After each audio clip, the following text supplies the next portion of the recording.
Hello students, ये जो video है इसमें हम डिस्कस करने वाले हैं principle of conservation of linear momentum. बहुत से ऐसे फैक्ट्स आप लोग डेली लाइफ के अंदर भी देखते हैं जो इस रूल को ओबे करते हैं, और ये एक फंडामेंटल प्रिंसिपल आता है फिजिक्स में जो कभी भी वोलेट नहीं होगा।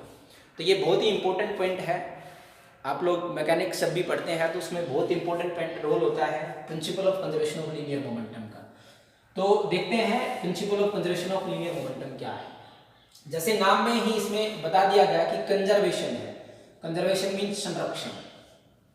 इसका मतलब ये है कंजर्वेशन ऑफ लीनियर मोमेंटम। इसमें आपको ये बताया गया लीनियर मोमेंटम एक सिस्टम के ऊपर, ये जब आप लोग आइसोलेटेड सिस्टम नहीं, आइसोलेटेड सिस्टम, मतलब बात है आइसोलेटेड सिस्टम की।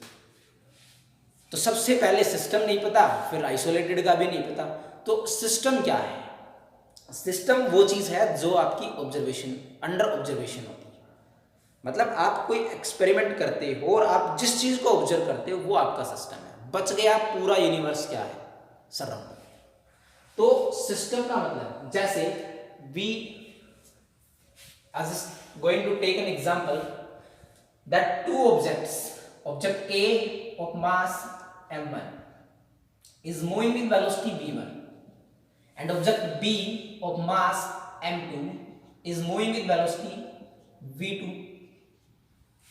डायरेक्शन आपको दिखा दी गई है। आप इन दोनों को नोट करते हो, ये कोलाइड भी करेंगे एक से, मैं कह रहा हूं कोलाइड करेंगे, और you are observing these two objects. तो ये आपका सिस्टम है, दोनों ऑब्जेक्ट्स आपके सिस्टम है, बाकी जो भी बच गया ना सारा सराउंडिंग।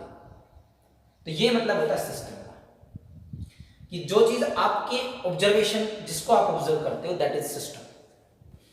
कह रहा है कि आइसोलेटेड क्या है? आइसोलेटेड का मतलब ये है कि सिस्टम ऐसा सिस्टम जिसपे बाहर से कोई फोर्स नहीं, ये आपस में चाहे ये इस पे लगाओ, चाहे ये इस पे लगाओ, चाहे दोनों एक दूसरे के ऊपर लगाओ, लेकिन बाहर से एक्सटर्नल फोर्सेस के ऊपर कोई नहीं लग रहा है। एक्सटर्नल फोर्स इनके ऊपर लगने वाला जीरो है, इसलिए कोई एक्सटर्नल फोर्स नहीं है, तो इसको बोला आइसोलेटेड सिस्टम। तो कंजर्वेशन ऑफ लीनियर मोमेंटम क्या कहता है कि एक आइसोलेटेड सिस्टम है, मतलब एक्सटर्नल फोर्स नहीं है आपस में, चाहे ए बी पे लगा रहा हो, बी ए पे लगा रहा हो, उसको कोई दिक्कत नहीं हमें, लेकिन एक्सटर्नल फोर्स जीरो है। इन दैट केस जितना लीनियर मोमेंटम अभी है इनका दोनों का टोटल, इसका प्लस इसका, फिर ये क्या करेंगे? कोलाइड करेंगे। तो बिफोर कोलिजन इसका और इसका जितना लीनियर मोमेंटम है, आफ्टर कोलिजन भी उतना ही रहेगा। मतलब initial linear momentum is equals to final linear. तो लीनियर मोमेंटम दोनों ही केसेस में सेम होगा। ये चीज हम प्रूव भी कर सकते हैं कि कैसे सेम होगा। तो यदि मैं इनिशियल लीनियर मोमेंटम की बात करूं, लीनियर मोमेंटम आपको पता है, लीनियर मोमेंटम क्या होता है? Linear momentum is the product of mass and velocity. मैं इनिशियल वेलोसिटी को रिप्रेजेंट करता हूं, u1 क्या है? इनिशियल मतलब शुरू में थी वेलोसिटी, टकराएंगे ना अभी ये, और ये u2, ये क्या है? फाइनल ना, ये इनिशियल वेलोसिटी है, ये भी इनिशियल है, किसकी? ये b की है, u2। u1 किसकी है?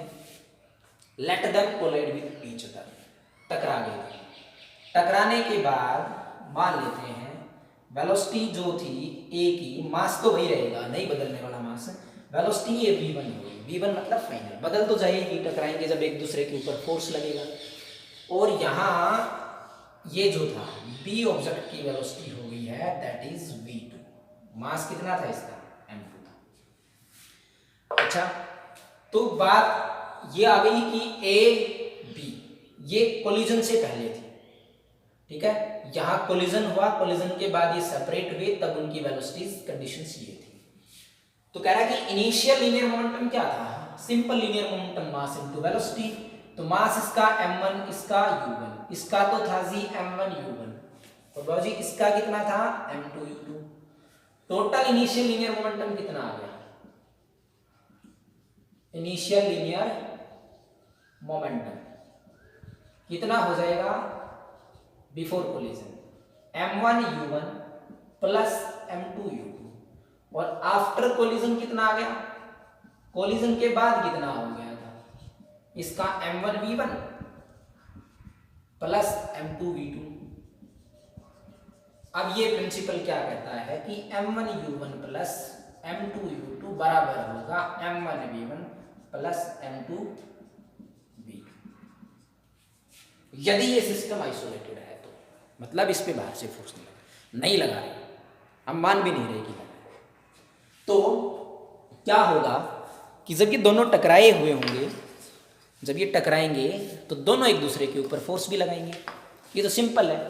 टकराने का मतलब क्या है, ए इससे जाके टकराया, ए ने इसके ऊपर फोर्स लगाया, कितना लगाया FBA। मतलब ये क्या है, ये फोर्स ऑन बी है, किसके कारण, ड्यू टू ए है। मानते हो इस बात को। और F, अब न्यूटन्स थर्ड लॉ ये बोल गई कि जब यदि इसने लगाया, ए ने बी पे लगाया तो बी भी लगाएगा। लगाएगा किस पे लगाएगा, ए पे, जिसने इस पे लगाया। मतलब इसने एक्शन किया, ए ने इससे टकराया तो ए ने इस पे फोर्स लगाया, एक्शन हुआ, बी ने इसके ऊपर वापस लगाया, रिएक्शन हुआ। तो ये आ गया FBA, force on B due to, sorry force on A due to B. Third law के हिसाब से एक्शन हुआ, रिएक्शन भी हुआ, और थर्ड लॉ ही कहती है कि एक्शन जो बराबर है that is equal and opposite of reaction. Vectors नहीं लगा रहा हूं मैं, हालांकि यदि आप लोग प्रॉपर फॉर्मेट में लिखते हो तो वेक्टर्स आपको लगाने होंगे।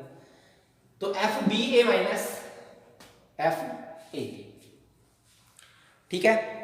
अब ये दोनों फोर्सेस यदि मैं इसको इधर लेके आया तो FBA प्लस FAB बराबर कितना आ गया, 0। अच्छा जी, तो सेकंड लॉ को यूज कर लेते हैं हम। सेकंड लॉ को यूज करने के लिए उससे पहले एक चीज फाइंड आउट करते हैं हम। शुरू में इनिशियल जो था लीनियर मोमेंटम ए का कितना था, m1u1, बाद में कोलिजन के बाद कितना हो गया, m1v1 हो गया। लीनियर मोमेंटम ए का चेंज कितना हुआ, डेल्टा अलग नहीं है, pa का मतलब लीनियर मोमेंटम ऑफ ए, और डेल्टा pa का मतलब है change in linear momentum of A. ये एक ही चीज है, ये पूरे एक ही चीज को रिप्रेजेंट करता है, किसको, change in linear momentum of A. तो ये किसके बराबर होगा, सेकंड लॉ भी यूज करेंगे। सेकंड लॉ कहती है कि force is directly proportional to, constant वगैरह लगाने के बाद, change in linear momentum upon time taken. Clear. तो ये कहता है कि फोर्स जो ए पे लगा, बी ने लगाया, किसके बराबर होगा, लीनियर मोमेंटम लगा किस पे, ए पे, तो चेंज भी किसका हुआ, ए का हुआ, upon time taken. Equation number first. Force जो बी पे लगा, वेक्टर्स लगा रहा हूं मैं, वो कितना होगा, चेंज इन लीनियर मोमेंटम। ये तो सेकंड लॉ बताती है ना कि force is equal to change in linear momentum upon time taken. तो ए पे जो फोर्स लगा वो change in linear momentum of A upon time taken, force on B change in linear momentum of B upon time taken. आ गया। Equation 2 add कर दो, दोनों को जब जोड़ा, दोनों इक्वेशंस को जब हमने जोड़ा तो जोड़ने के बाद क्या हुआ, अपने पास बना FAB plus FBA is equal to delta PA upon delta T plus delta PB upon delta T।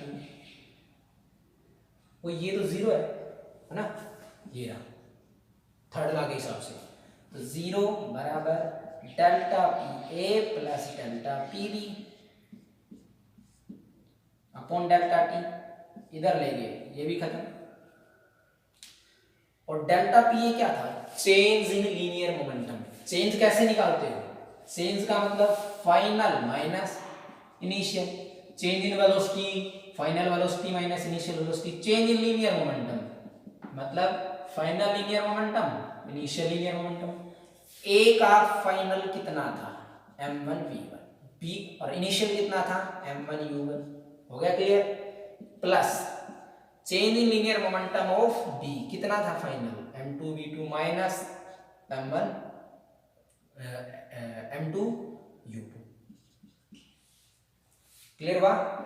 इसको इधर ले आओ, इसको इधर ले आओ, m1 u1 plus m2 u2 is equal to m1 v1 plus m2 v2। देखिए सिस्टम में दो वस्तुएं थी, ए और B, initial linear momentum of A plus initial linear momentum of B, मतलब initial linear momentum of system, ये क्या है, initial linear momentum of system, और ये बराबर final linear momentum of A, final linear momentum of B, तो कितना आ गया, final linear momentum of system, बराबर आया ना। फोर्स लगे, इंटरनल लगे, आपस में लगाए, बाहर से कोई फोर्स नहीं था। तो ये हमेशा याद रखें, कोई भी ऐसी बॉडी नहीं है जो इस प्रिंसिपल को वायलेट कर सके। तो ये बहुत ही बेसिक और फंडामेंटल प्रिंसिपल था कंजर्वेशन ऑफ लीनियर मोमेंटम, मतलब एक आइसोलेटेड सिस्टम का लीनियर मोमेंटम चेंज नहीं होता, मतलब ये कि जितना इनिशियल था शुरू में था उतना ही रहेगा, चेंज नहीं होता। ठीक है, ओके, थैंक यू।